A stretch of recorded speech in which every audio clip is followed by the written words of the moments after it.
Good afternoon. Welcome to the Board of Selectmen's meeting for Monday, January 27th. Mr. Clerk, if you'll go through this afternoon's agenda. Mr. Chairman, after the Pledge of Allegiance, we'll have open forum, followed by appointments with Police Chief Scott Allen, DPW Director John Haines to discuss solid waste charges. Board of Selectmen acting as Board of Sewer Commissioners for a hookup for sewerage, followed by about 10 action items. Thank you. If you join me in the Pledge of Allegiance. I pledge Allegiance to the flag of the United States of America and to the republic for which it stands, one nation, under God, indivisible, with liberty and justice for all. Thank you. Going to open forum. Is anyone here this afternoon for open forum? Come on up. Good afternoon. Susan Gilpatrick, Town Clerk. I just want to remind everyone who has yet to return their census, if they could please do so as soon as possible. We have drop boxes here at Town Hall, the library, and Council on Aging.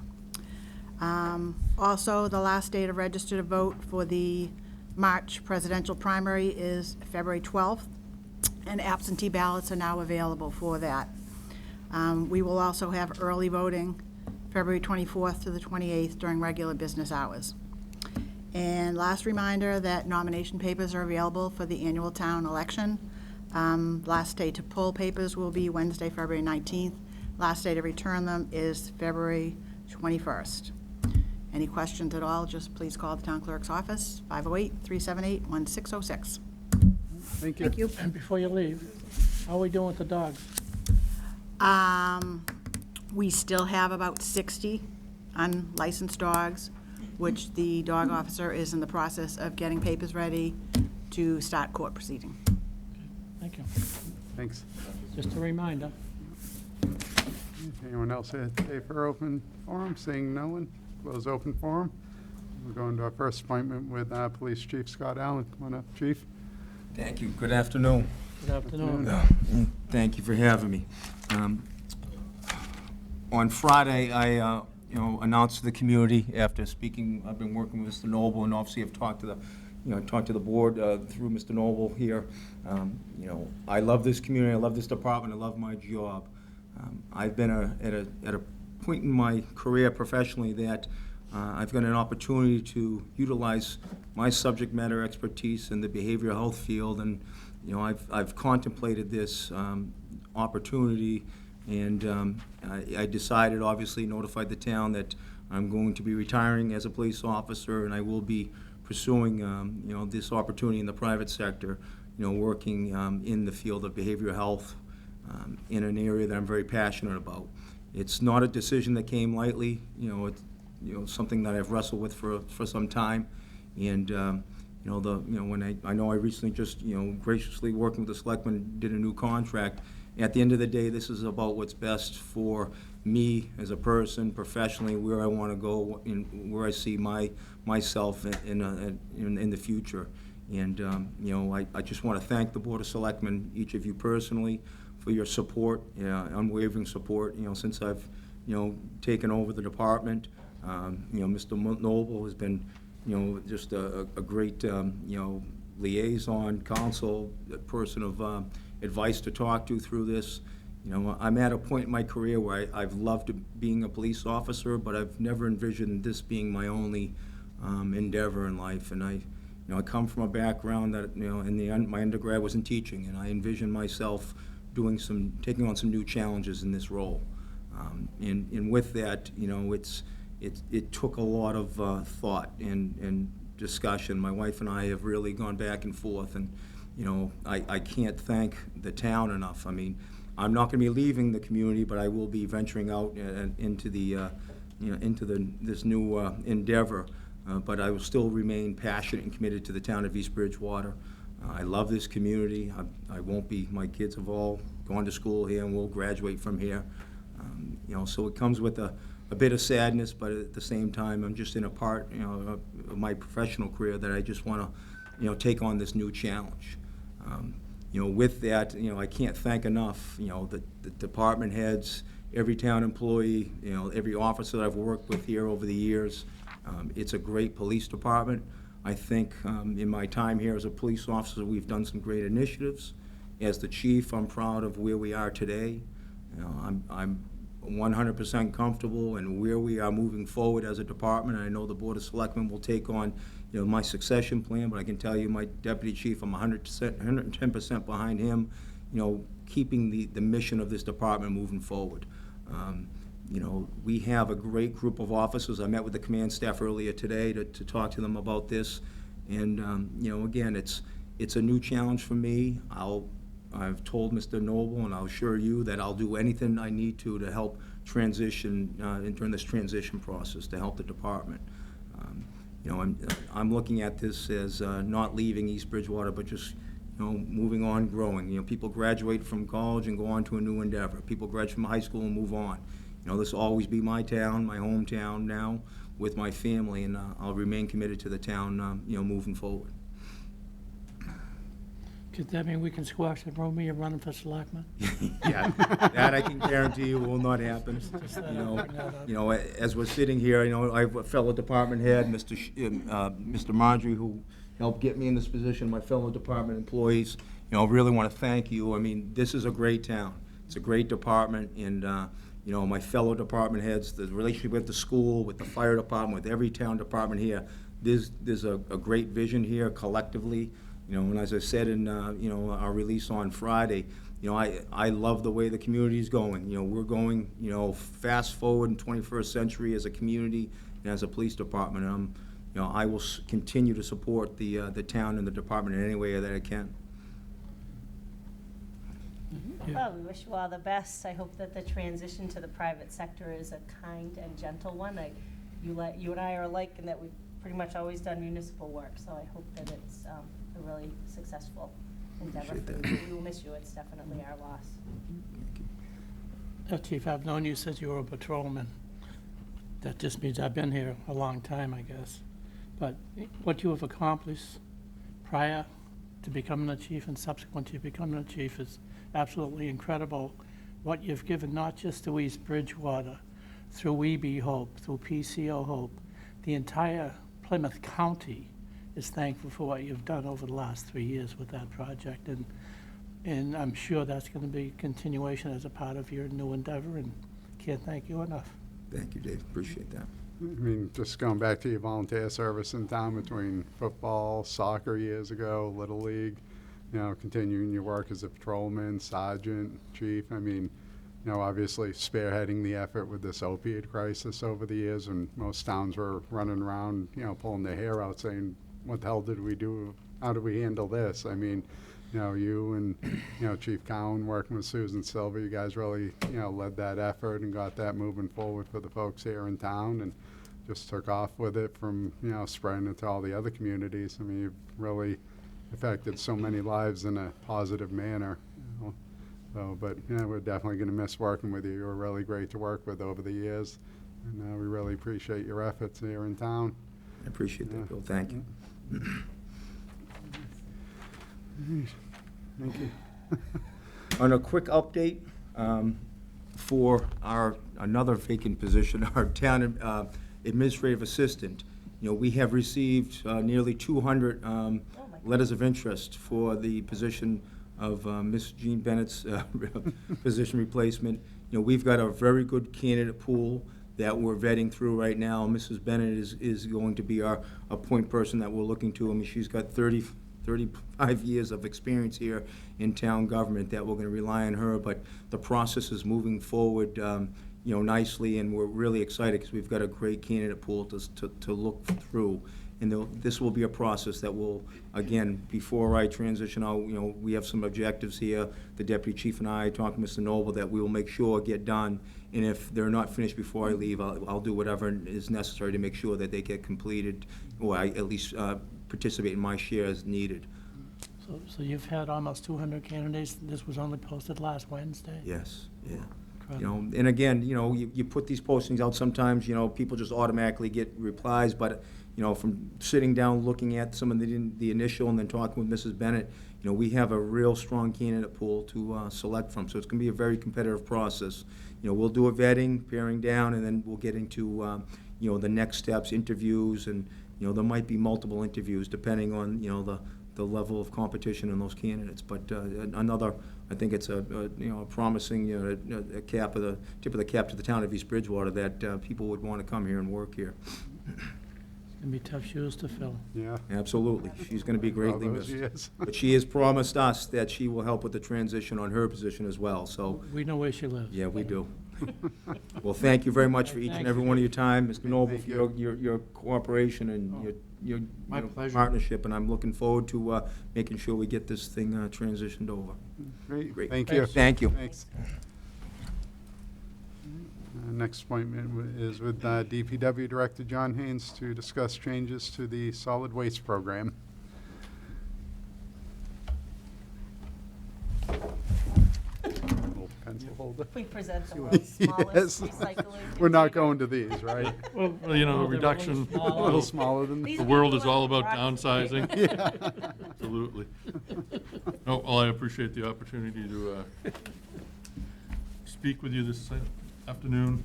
Over the last several months, we've had conversations, this and that, about the state of the recycling program, particularly the market and how it's commodity-based. Prepared a presentation. If you'd like, I can work off the PowerPoint presentation, or we can, discuss what you have prepared in front of you, whichever you prefer. I'll just have to stand to. Yeah, I'd say the PowerPoint, yeah. So in 2018, the town moved forward with moving to more of what we refer to as a subscription-based program. We moved away from the pay-as-you-throw program. We moved to the curbside collection model of the existing single-stream recycling toter, and then we added to that program a 64-gallon trash toter, which has been a very successful program. The town's utilized it. Right now, about 70% of the town utilizes that program. We have 2,720 customers as our base right now. Those are households.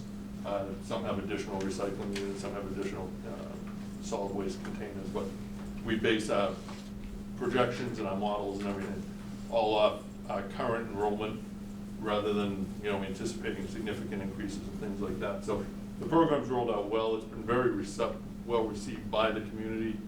People appreciate the services provided. We've retained a relationship with Republic Service. We've had a relationship with them for more than 25 years, and they've always serviced the community very well.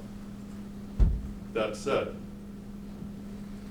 managing and essentially paying for our solid waste program, however the town or towns around choose to do that, it's a very expensive proposition. And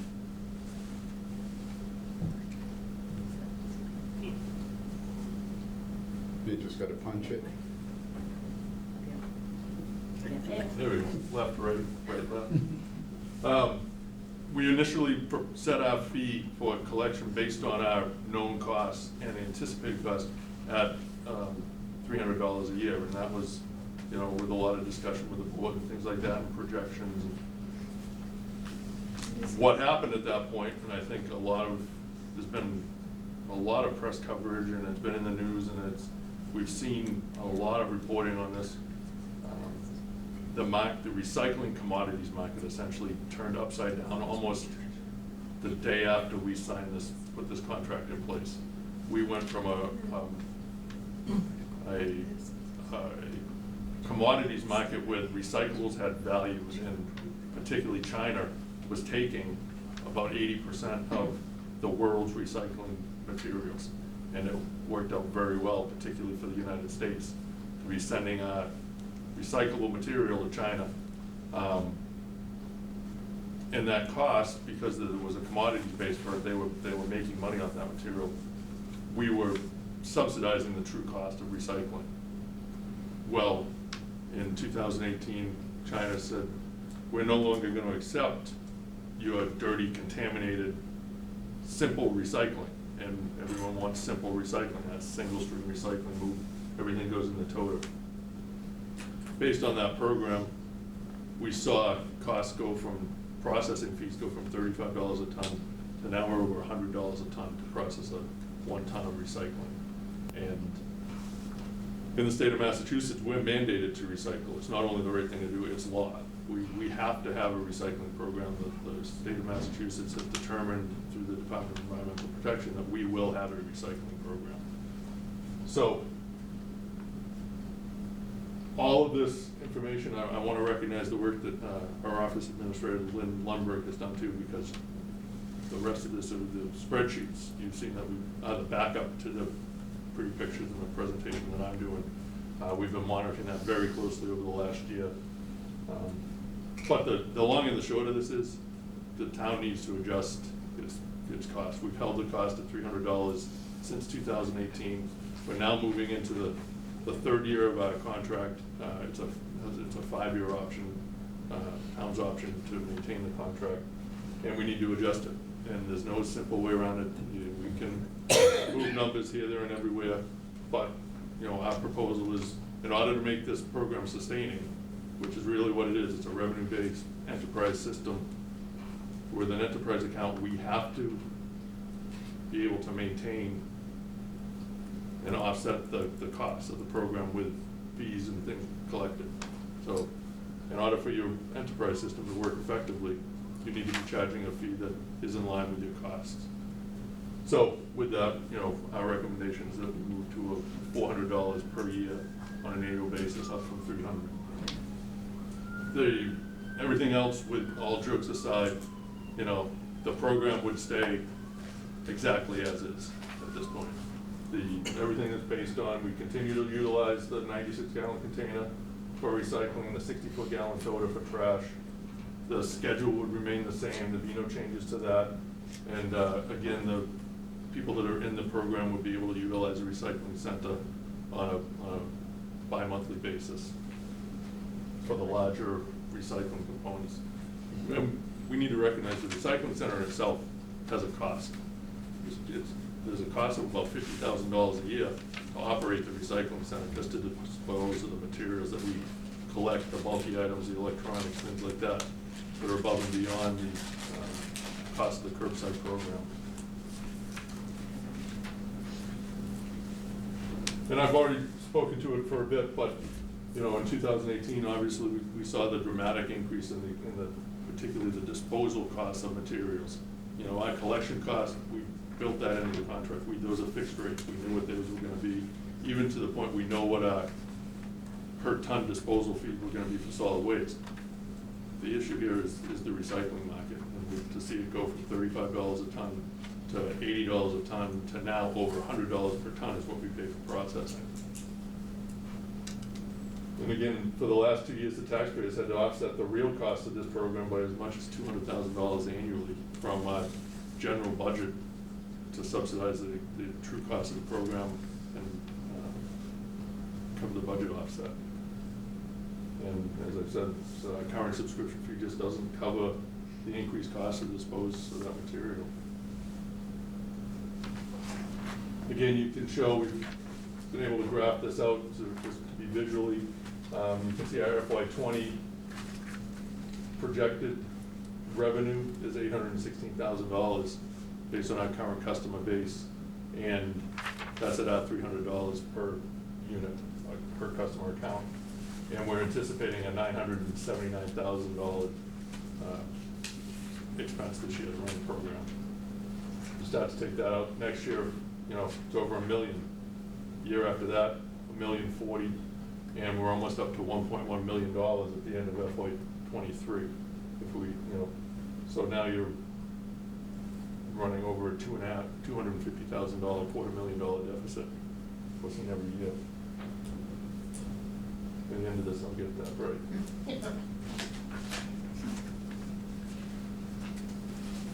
What we've done here is done a projecting the increase that we're proposing. You'll actually see we put in our FY20 so that people can compare. That's our current rate at 300. If we were to go to 400, we'd actually be generating a small surplus of about $85,000. FY22, that surplus would be reduced down to about $40,000 annually, and by FY23, at a $400 rate, we'd still be, we're positive, but, you know, $4,000. So in projecting this, what this would do would give us a bit of a cushion, you know, trying to be realistic and, you know, as conservative as possible. But I don't think that the town wants to continue to have to look to its financial reserves to fund this program. Here, this is broken down with total revenue projection for FY20, and then we have been able to break it out into curbside costs, recycling center costs, and hazardous waste day. Again, hazardous waste day is a thing that we're mandated to do that once a year, that collection. We don't really have an option on whether we provide that service or not. We are anticipating nearly $100,000 shortfall in the curbside collection, $53,000 shortfall in the recycling center, and a $12,000 cost for the deficit for the hazardous waste day. When we look out at a budgeted amount versus anticipated revenue amount versus anticipated expenditure amount. So actual cost per total right now to fund the program is $360 for FY20. We're charging $300. Doesn't take much to figure it out.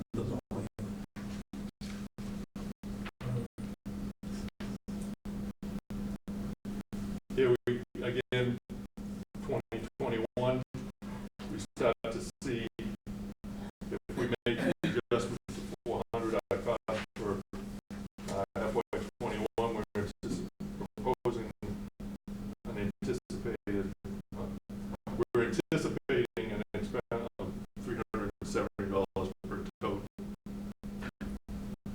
Offset the cost of that, they actually be generating a profit of $30 per tote.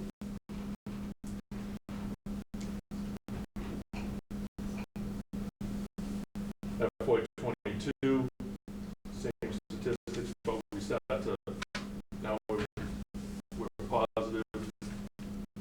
One of the things that I do want people to understand, the curbside, the enterprise account does cover a significant cost that the town would bear no matter what. The town does have our own municipal waste that we generate with the school department, municipal buildings, municipal facilities. That's about $89,000 a year. If we were to, so if we were to totally step away from the program, do essentially, you know, wash our hands of it is what is referred to, there'd still be a $100,000 a year cost to the town to essentially handle our own municipal waste that we generate. So at FY22, we're with again our projected expenses, we're $383 a year.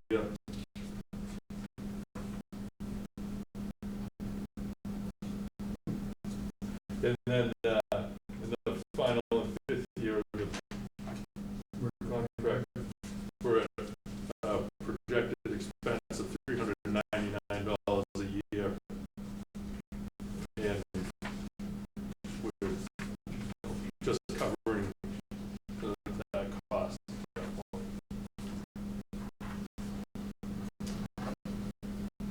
We still would remain options available to the non-subscription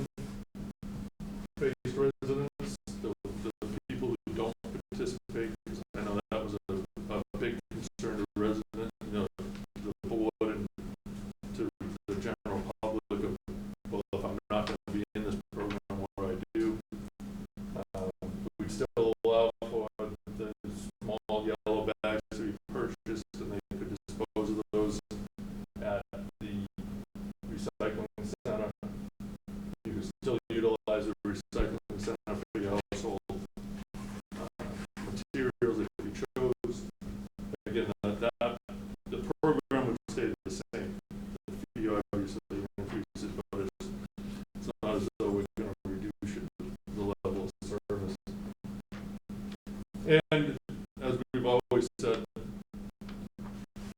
the resident has, this is an optional program to the resident. They don't have to participate in this program. It's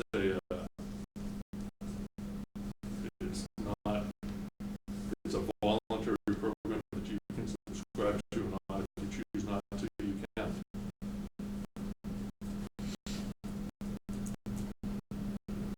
Looking at this though, we still feel this is the best value for the household, for the resident in town, and I'll just end with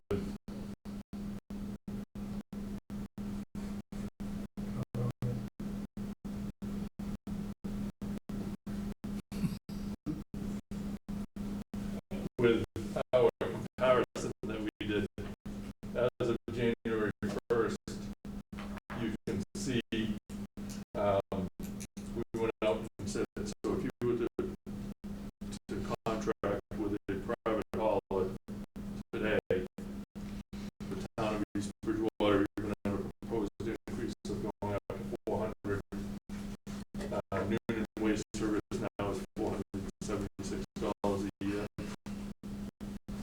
Dooley, which has been bought by the laundry company, now they're now United Material Management, would be $504 for this comparable service, and a small hauler that, you know, who is a licensed operator haulers in town, waste services as high as almost $800 a year. So, at the end of the day, we still feel this is the best service for the resident of East Bridgewater, but fully recognize, you know, it's a significant increase. It's a burden on, you know, our residents and our tax, our, you know,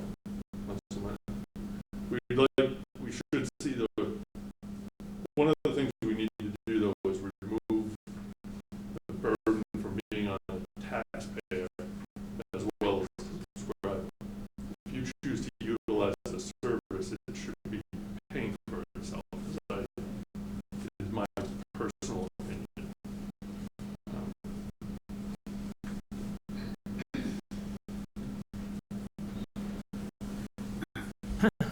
Question, John, on the comparative you have to the other companies here.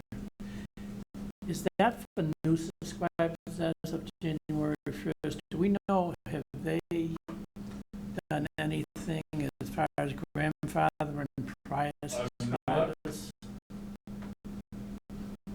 Sure, as far, this was essentially, you know, we did a survey, we called up and said, I'd like to, you know, participate in the survey. We do know that the residents that use Union's waste service received a letter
recyclable materials, and all of a sudden we're gonna see a great return to.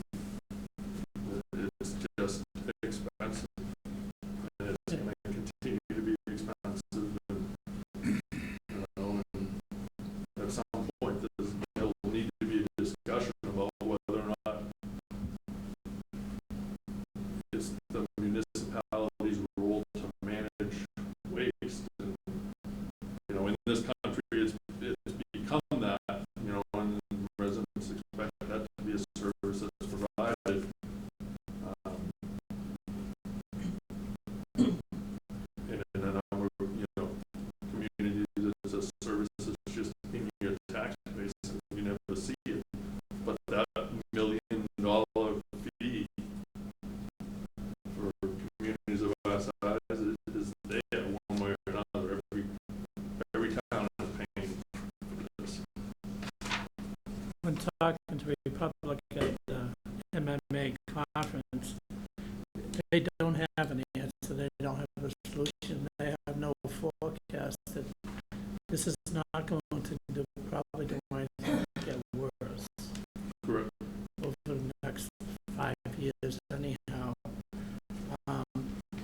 John, do we know of any other towns that have just got out of the trash business altogether based on what we're hearing right now? No,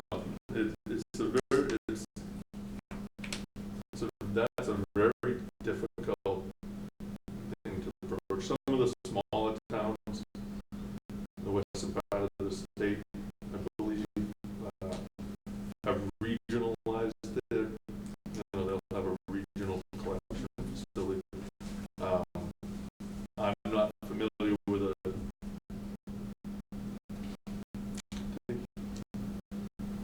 I believe Hull may have, but now they're looking, it didn't work out.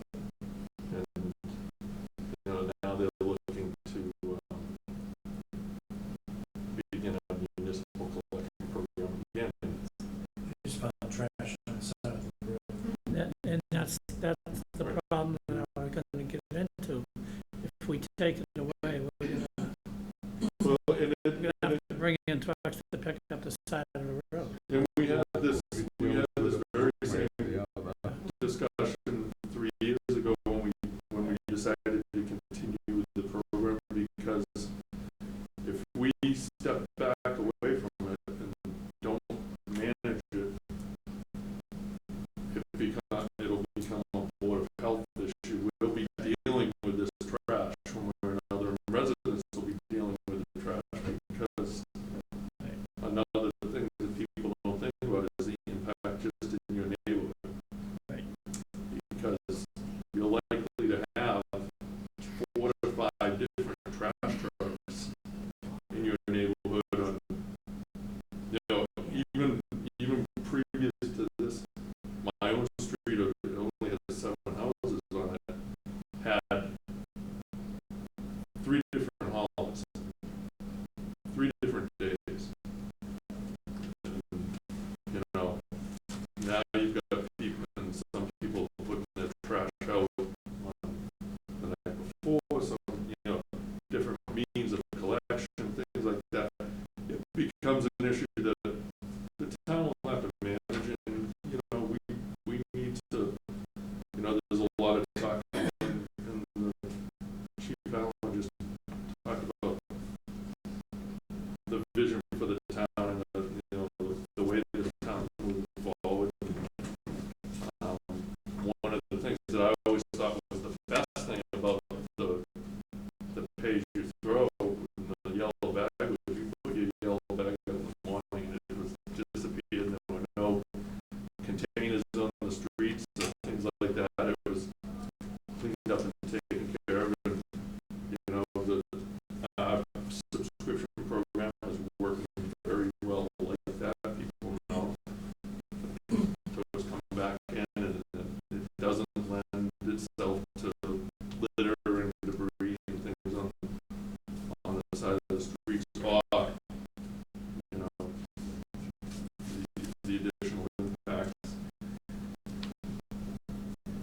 And and it's a difficult conversation with people with legitimate hardships call and say, I can't afford 400.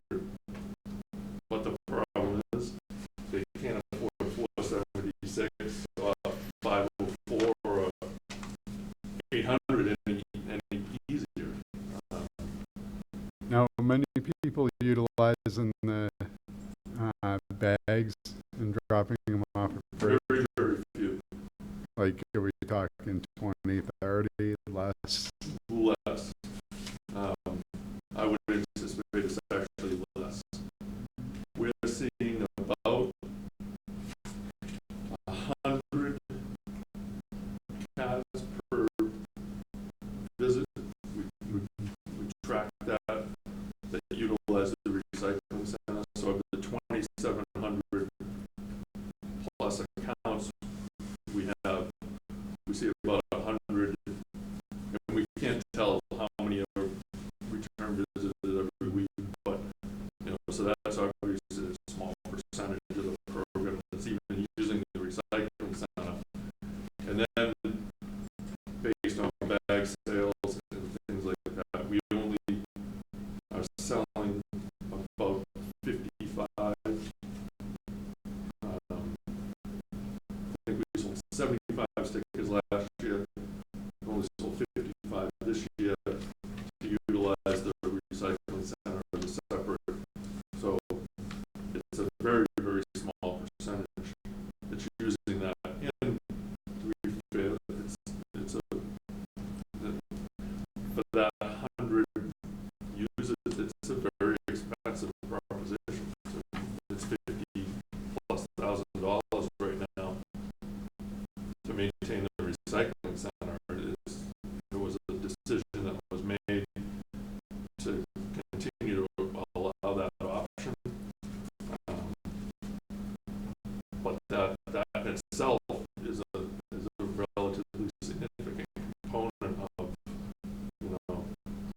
the budget shortfall. If you start to break all these things out, and we've done that, we actually have in the spreadsheets that I've provided, you can actually look at the graphs and the data. The cost of the program with the recycling center, the cost of the program without, and it's a difference of almost $40 per household to run the recycling center.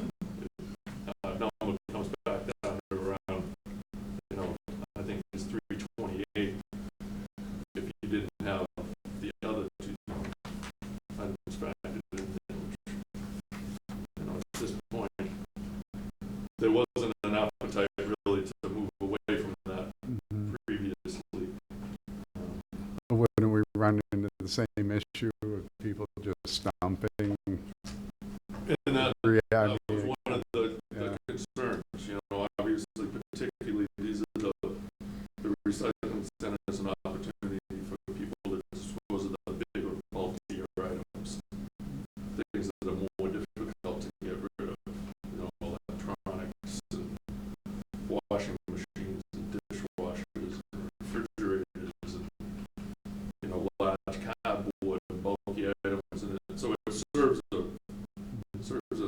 necessary purpose, but we just need to understand that purpose is a cost related to managing all of these things.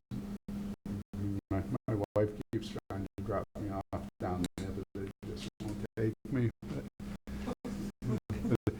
It's certain things. Yeah, no. Can I volunteer for just one Saturday?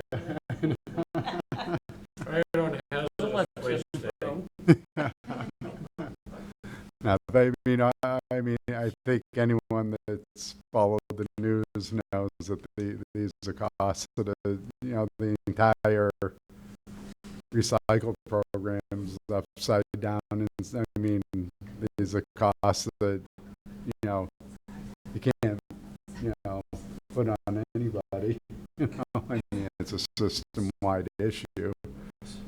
So, But it's it's not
Is that, simplified recycling. now, is Not that, even recycle, but reuse. Because Right. we taught everybody to recycle, but there's no place to put it. But if you use a glass bottle and reuse it. now, is that an Steel issue, instead of glass. is that an issue with us here in East Bridgewater Republic, the level of, cleanliness of the recycling? That's an issue we need to address. It absolutely is. I mean, everyone needs to know, and then you need to educate yourself, and we're educating in our own house about, there's literally no market for glass right now. Glass is just, if it's recycled, it's stockpiled, it's crushed and stockpiled. And you start to think about glass, it's very heavy. So we pay for these materials by the ton. So when we look at glass in our house and we utilize less and less glass all the time, but before you throw out that, before you recycle that pasta jar or whatever, think about it, because first of all, that's heavy. So now you put that in your recycling, it drives your processing per ton fee up, and it's not, it's actually being separated out, and there's a cost to that. So that's an expensive commodity to try and recycle. Think about things like your Italian dressing, or things that are really tough to get clean. Before you go spend a lot of time cleaning out the peanut butter jar, or the Italian dressing, or whatever, throw it out, because it doesn't have enough value, and it lends itself to contamination. So as soon as you put the Italian dressing bottle in the recycling, and it gets in there, and it goes to the processing plant and gets shredded, it's contaminated, and it'll contaminate the entire bucket. They don't just look, it's all trash. Could you just explain that a little bit more, John, so people understand what happens Sure. when all the wrong stuff is going into the When you put the wrong things in there, when you are wishful recycling, I wish this was recyclable, or you, It ought to be recycled. it ought to be recyclable, or you put styrofoam in there. Because a lot of things will show, like they'll have a 7 on the bottom, but there's no market. So those things, that's time and energy. But to your specific point, when you put a contaminated piece of plastic, again, that has residual on it,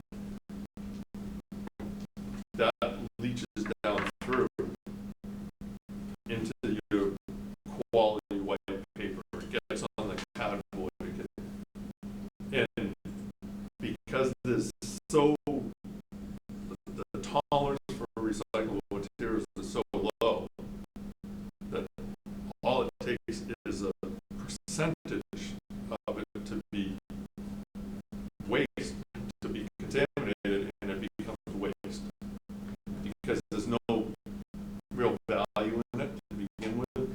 So a lot of companies are recycling because it's green.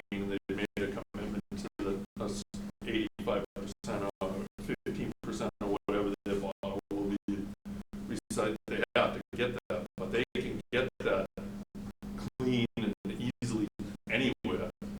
So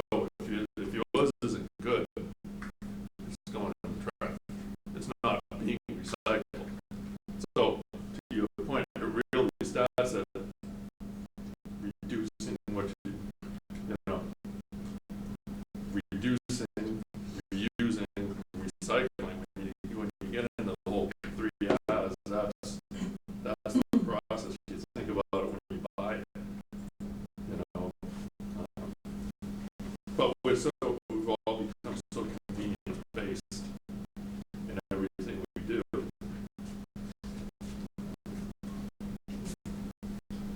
John, it's the prices are higher for these other companies. Are they getting more services for those prices, or is it pretty much the same? We try to compare. Every other week recycle and Yes, all that? because one of the things that the smaller companies can do is they can offer a more customized program. We offer one program, and this is what you get. You know, you can go and you can get an independent hauler that may pick up every 2 weeks. So I may just pick up recycling. I may only just collect trash. They don't have to offer a recycling program. We try to compare with as much of a similar program as possible, just so we compare apples to apples. Some of these do collect weekly recyclables. We looked at that market though, and honestly, the recycling hasn't, the tonnage that the town produces has never changed significantly. Where we've seen tonnage changes is in the solid waste that gets disposed of. What's interesting of that, if you really want to get nerdy about it, is you can track the demographics of the economy. The economy's good, we buy a lot more stuff, and we throw out a lot more stuff. The economy's not so good, we don't buy as much, and you don't produce as much waste. It's really interesting to watch that, because we've now tracked this information for like 15 years. And we can show those trends and things like that.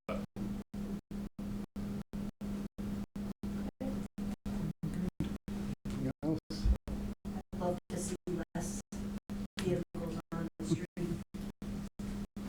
More people go to the town. So that, again, I know this is your first opportunity to see the proposal, but we felt it was our responsibility to present what will be a sustainable model. I don't know that it makes sense to come back and go, all right, it's 363 this year, next year we're going to have to raise it to 383, and, you know, 38 or 400.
Yes.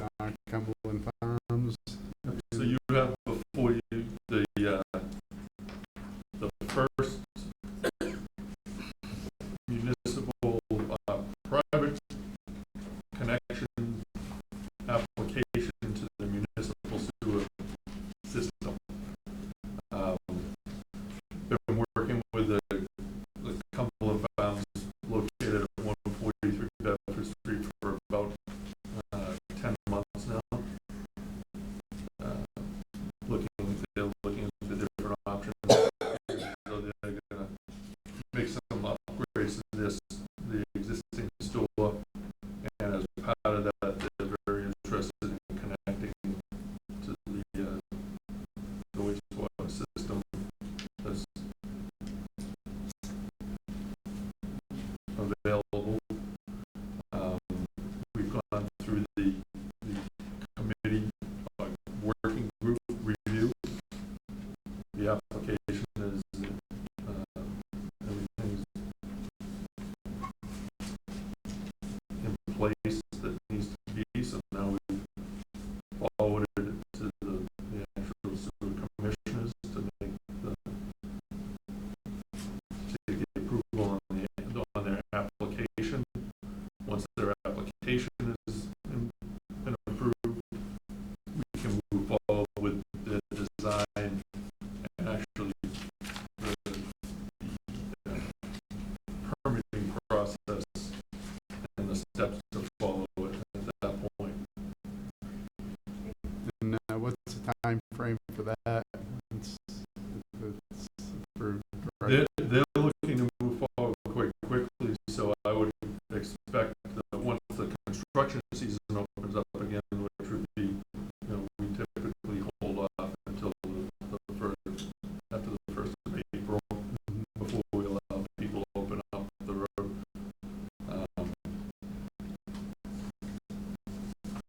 They want to move forward because it impacts the rest of their construction schedule and what they're able to do there. So this is our first we've had. We're actually beginning to see interest. We've had conversations with Carriage Crossing and discussions with them, and then we have another significant project that we just met about last week that could have an opportunity for connection as well. So this is really, the word's getting out there that this is a viable option, and it's gonna, I feel confident will pay off in the investment we made.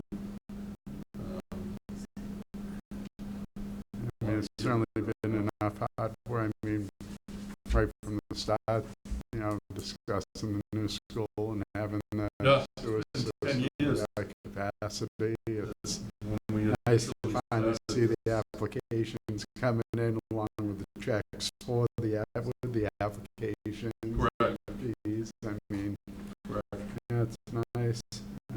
I think it'll really hopefully spur some business along Route 18 and renovations, and it'd be nice with the CVS, and now hopefully they renovate the Cumberland Farms to update that and move it right down Route 18.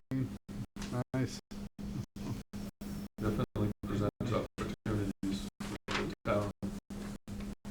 As we all know, it's been a limiting factor for development,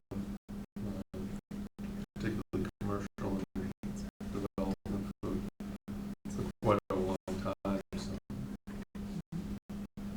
So, once this application is approved,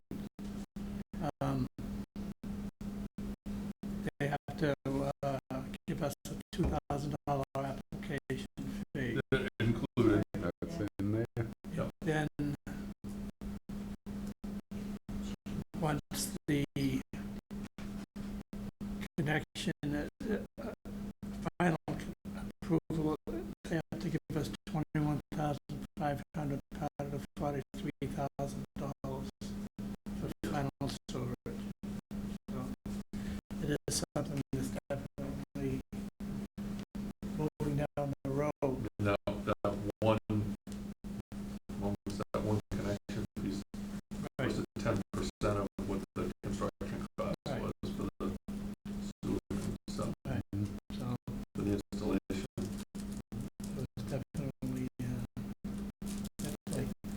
how serious are our conversations with Carriage Crossing going? I know we've been talking about them. Yeah, we've had two, theirs is definitely more financial based, and, you know, what kind of, their connection fees significant. I think that's, Yep. you know, they're obviously looking at what their space would accommodate and the usage of their space, and they have an empty lot ready storefront right now, and I think they're in talks or very close to filling that space, and they may have a little more confidence at that point moving forward with doing some things. So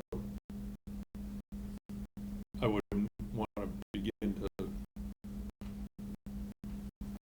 judge what a private and, you know, equity may want to do moving forward. And, Go ahead. you know, we want to, and to be honest, well, to be honest, we, as part of this Right. initiative, we want to see economic development. So before the town locks up a lot of the capacity, we should see what kind of additional economic growth that opportunity brings. Is sort of that's the mission statement of the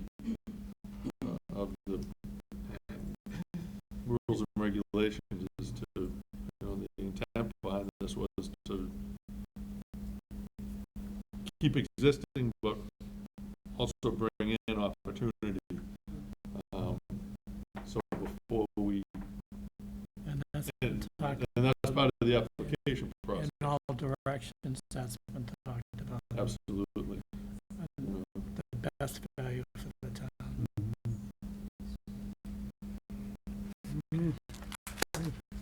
Take a motion on the next. Make a motion that we approve the hookup for the connection application for Cumberland Farms on Bedford Street. And moving forward, the actual address is 143 Bedford. 140 Bedford Street.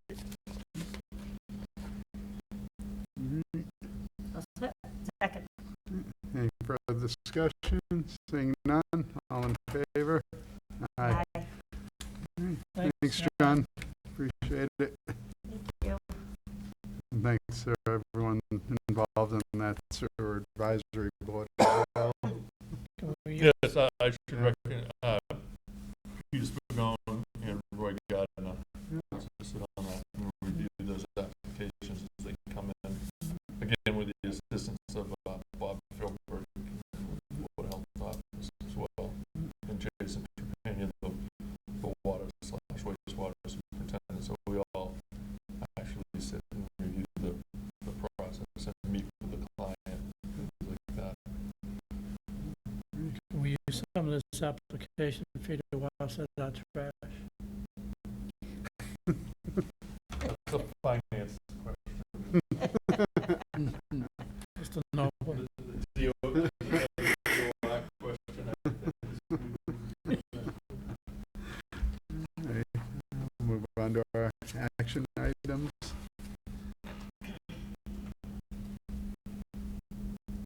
Mr. Chairman, I move to approve, make a motion to approve the minutes of the January 6th, 2020, 4 p.m. Board of Selectmen meeting.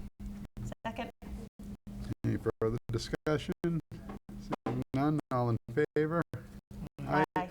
Mr. Chairman, I make a motion to approve but not release minutes of the January 2nd, 2020, 6:30 p.m.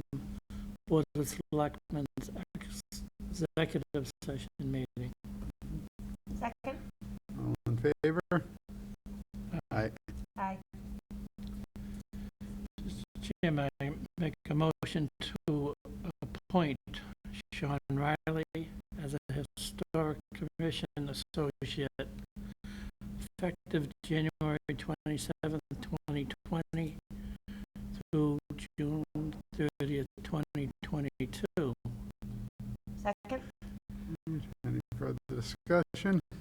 Just a I know Sean would have been here tonight, but he works in Cambridge. If we had met at 6:30, he would have been here, but he couldn't be here this early. But I know he met with the Historic Commission last month and was very interested. He has lived in town now for, I think, 3 or 4 years, and is just looking at, he's very interested in East Bridgewater history. Was looking for a way to get involved. Now, it was just a comment that I was going to make is that when the selectmen do these appointments to any of our commissions or boards, I would like to see both the applicant that's being appointed and a member of that board or commission with us, just so we can sit there and talk and do our own interview type of a deal, and so the town knows who's coming on board. Yep. And I just think it's more professional to do it that way. If you want to wait, we could put this No, off and he could come. I know, I'm sure so on. we go back to, you know, yeah. No, I Future agree. It'd be reference. nice to have these folks come in. All right, all in favor? I, Aye. Do you want to, if they can't come, do you want to move on until they can come? For the future, I would like to see a representative of the board or commission and the applicant here. If we have to keep on putting it ahead, then that may be telling us something anyhow. Because it is requested, Yes. so if they can't come, then. Then I think then we'll just do a postponement. I mean, it's If just they a quick, can't make it once here, then they can make it to meetings, I guess. let me just be a quick get to know them. I mean, we're Right. not going to be grilling anybody here or anything. Well, how about that? We have one coming up.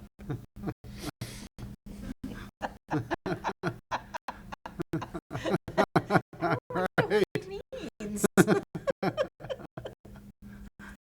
Brought my apron if we got a grill going.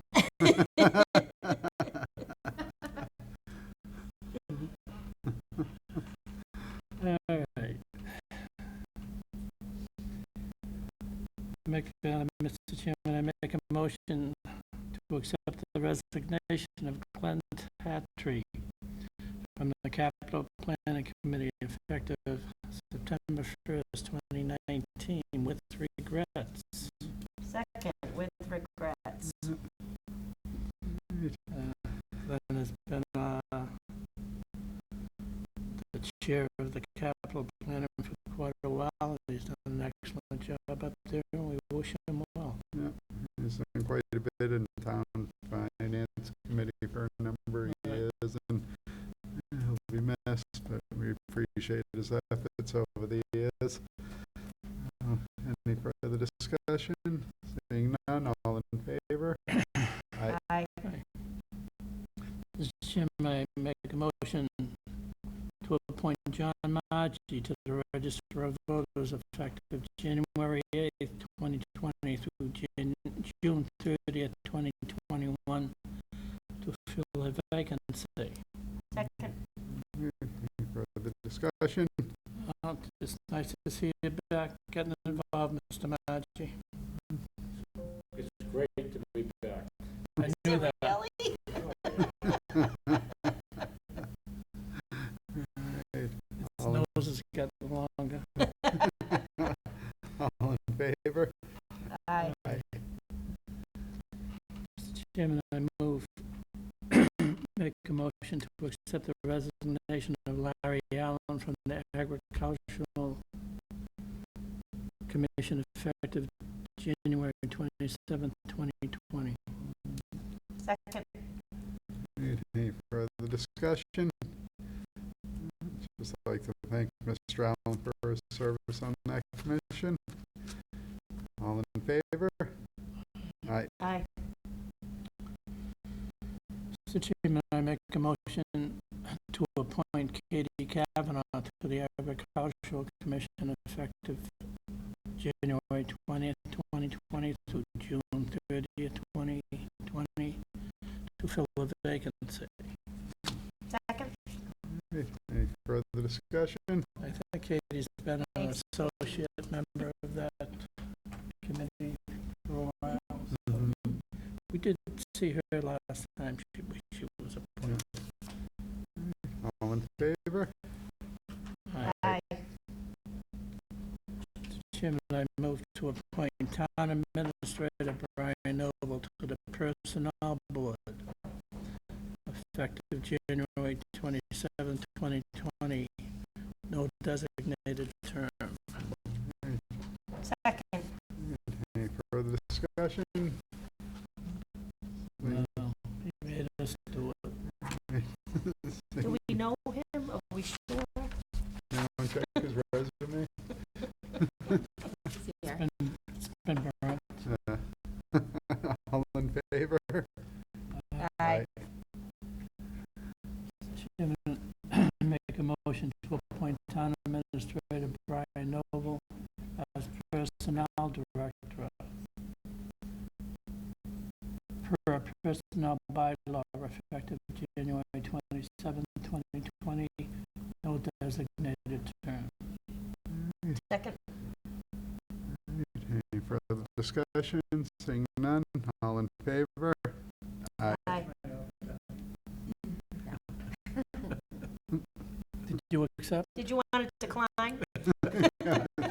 Too late. Mr. Chairman, I make a motion to approve the request of Fire Chief Tim Harron for the quarterly ambulance billing abatements as of December 2019 in the amount of $51,414.16. Second. Any further discussion? This is something we do quarterly now, rather than let these pile up. It kind of helps them keep the books a little cleaner. All in favor? Aye. Aye.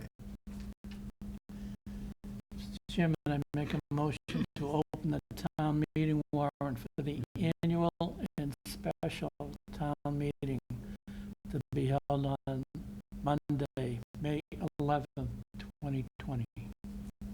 Second. Any further discussion? Seeing none, all in favor? Aye. Aye. Mr. Chairman, I move to approve the request of professional bar services for a one-day liquor license for the Center at Sachem Rock for a birthday party on January 31st, 2020, from 7 p.m. to 11 p.m. Second. Any further discussion? Seeing none, all in favor? Aye. Aye. Aye. I had checked all the paperwork. Okay. All right, anything for town administrator report? Certainly, I have a few things for you. I wanted to bring to your attention that we received Maya credits in the total amount of $12,583, which is their loss prevention program. My goal is $20,000, and with the assistance of both Selectman Julius and Selectman Sheedy, we picked up additional credits this weekend at the MMA convention by 14 to attend sessions they didn't want to attend. Oh, that's, it was lots of. I also wanted to report that we did receive an IT grant in the amount of $70,000, which we had put in for 2 months ago, and pleased to acknowledge that. We're gonna, okay, and then Where are we going with that? we're probably going to look at the GIS mapping software. We would really like to do more with the online permitting and the online referencing. So we're trying to build a website that is 24/7, 365, whether town hall is open or not. We've also received a $15,000 planning portion of the MVP, the Municipal Vulnerability Program grant, which is being implemented. So right at the moment, in the last few months, I've thrown at John Haines the Municipal Vulnerability Grant, the Complete Streets Grant, an energy efficiency retrofit. So he's a little busy, so we're putting a lot on him.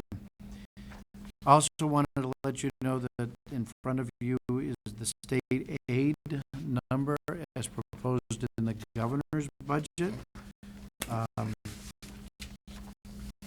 wanted more, but I guess I'll take it. It does show an increase of 386,000, an increase of 285 into education. So that's good. I'll accept that. We're not sure how the library only got $558. So little disappointed, but don't spend that all in one place. They'll put it to good use, I'm sure. Right.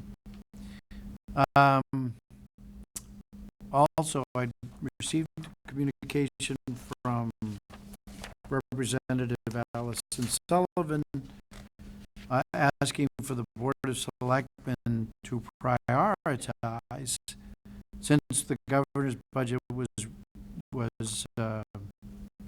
released, we did receive over $1.6 million in unrestricted governmental aid, and in preparation for the House of Representatives budget debate, Allison is looking for me to, or for you to identify your priorities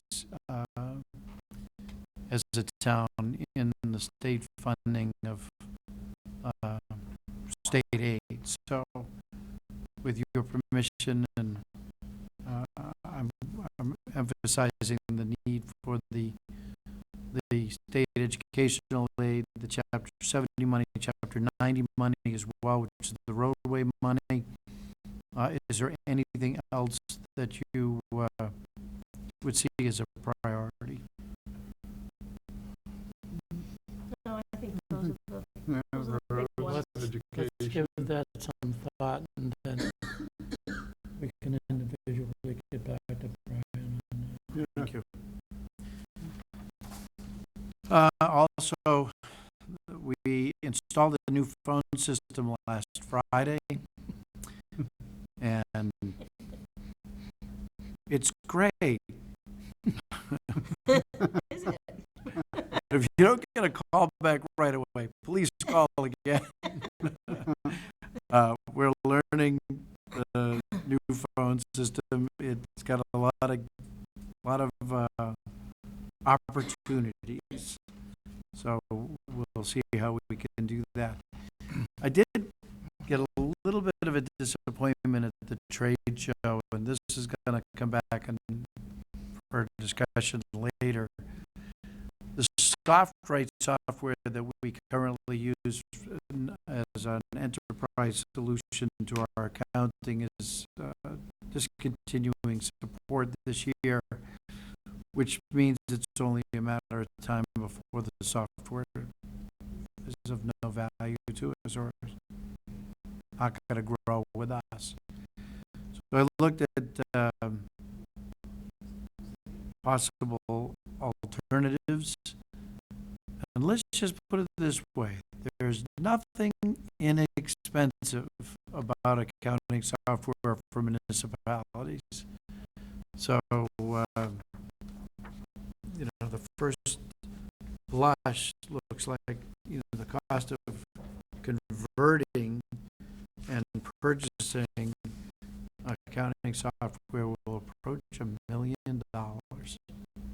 So I'm stunned by that dollar amount, and we'll have to work on do for alternative suggestions.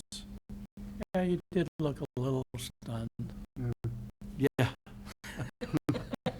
So that could be done in modules, though, you said, right? Like, It can be done in Time. modules, and of course, the $1 million is the full implementation, every single thing you could possibly want.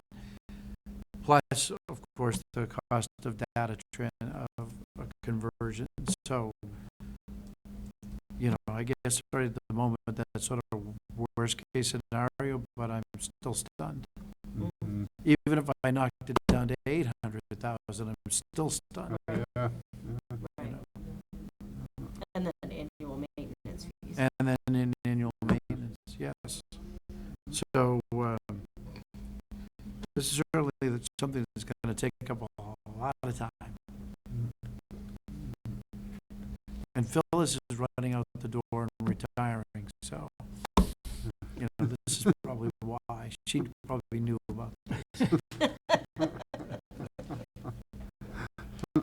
That's all I have for you. Thank you. All right, thank you. Anything for announcements? Just the next two upcoming meetings, Monday, February 10th, and Monday, February 27th. Senator Timilty will be at Town Hall for office hours, Monday, February 25th, 10 to 11.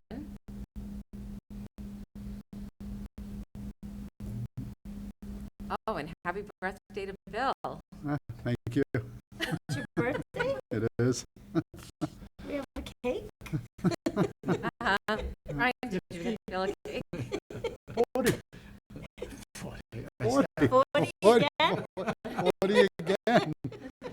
10 years of being Nine- 40. How many anniversaries of your 40th birthday are you celebrating? It's the 10th anniversary of my 40th. There are, under board discussions, the three policies Mhm. for second reading and approval. Do you guys want to go over anything from the MMA trip vacation It you was- guys went on? It's an experience, I guess, is the first thing I can say about it. The trade show that Mr. Noble was talking about, it's absolutely incredible. That'd be almost 200 vendors in there, and anything you can possibly think about from the municipality was there. I was a little disappointed because I thought Republic was going to be represented here tonight to even give us a further background on recycling, but anything that you needed to know, the class that Carol and I went to on the Mass Selectmen's Association was extremely interesting and well done by three really professionals in this business, who have been around. And you learn a lot. We actually, we all volunteered to do our own classes, making sure we did cover the ones that will be reversed. to the town, but at one point in time, this is where you had choices where you could go one of 8 different classes. And every one of them, you know, had something that really relates to your job as a select person, or select board, or select us. And we'll be talking about that later.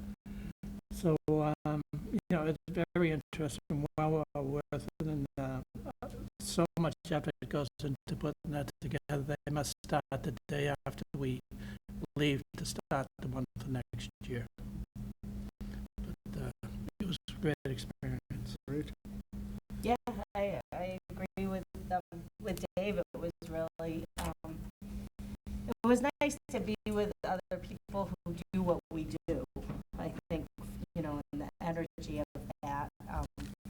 Governor Baker was there and spoke to us Saturday morning at the annual meeting, and we also had a great speaker at the opening session, and the women elected municipal officials lunch was terrific with a sports writer speaker, but the conference sessions were interesting, and just the people there that wanted to network and you know, offer advice and help and oh, this is how we do it.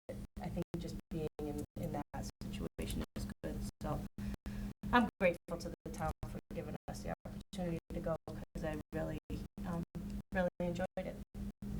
Great.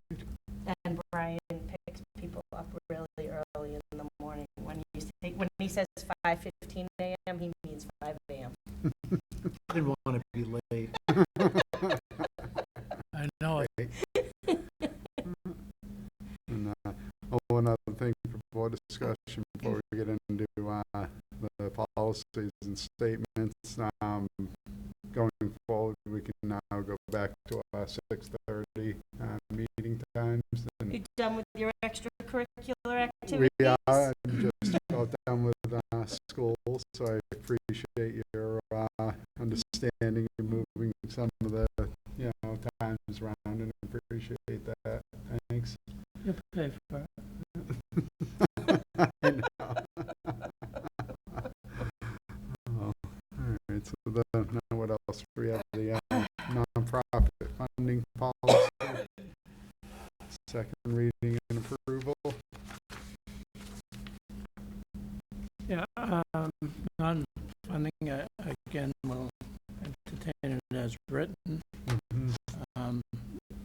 I've looked at it, it's, again, you know, I'd make a motion for approval. Second. All right. Any further discussion? Seeing none. All in favor? Right. Aye. Aye. Social media policy statement, again, unless there's any questions, I'll make a motion to approve. I'll second. All right. Any further discussion? Seeing none. So wait, Nope. so one of the sessions I went to at the conference was on social media, and let me tell you, this is a bear. It is, there's so much possible litigation involved with social media and mistakes that people make, so I'm just really glad that we're being proactive in getting this in place, so that this can protect us. John Clifford, our attorney, was actually one of the people who led the panel at the session I went to, and I felt very grateful that we had an expert that was helping us write ours, because it's just, it makes me want to never go on Facebook again. Videotape that for Bill. Yeah, Actually, the slides I'm from glad that- it doesn't point out that I have to shut down my page. no more weather I'm sure updates. plenty of people would like to see that page shut That's down. an amendment. No, but like, even if we're saying things even as an individual person, we can't comment on, any, like, employees or like something, Brian, and they gave examples where, like, literally I couldn't believe people would do something so egregious, but yet these were real studies that have happened in other communities. It wasn't here. And I'm, Well, like I maybe said, some of grateful that that we stuff, have it. but some of that stuff's common sense. I mean, in the same Well, you would vein, I wouldn't comment on an employee right now. You would think. Yeah, I wouldn't do that on social media. I mean, but it happens, I'm happens. sure. However, Get Bill, themselves into we trouble. have seen this, Mhm. especially during election time. Oh, yeah.